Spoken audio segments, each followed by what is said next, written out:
Hello everyone, I'm Ben Coleman, your anchor host for the Florida Aviation Network, coming to you live and in the clear and in the cold and in the rain and in the fog at Sentimental Journey 2023. And I tell you, it's always a crapshoot, but the first 3 days were beautiful, and the last 3 days are going to be like this. And as you can tell, we're pretty well down, and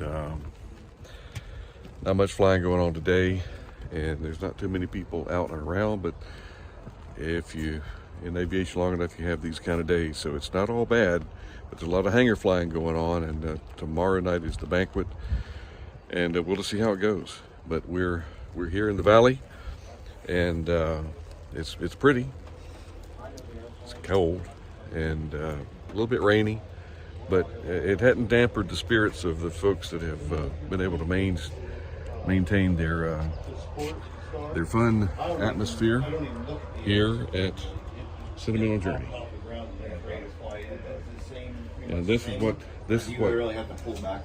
is what you call hangar flying right here. Hangar flying.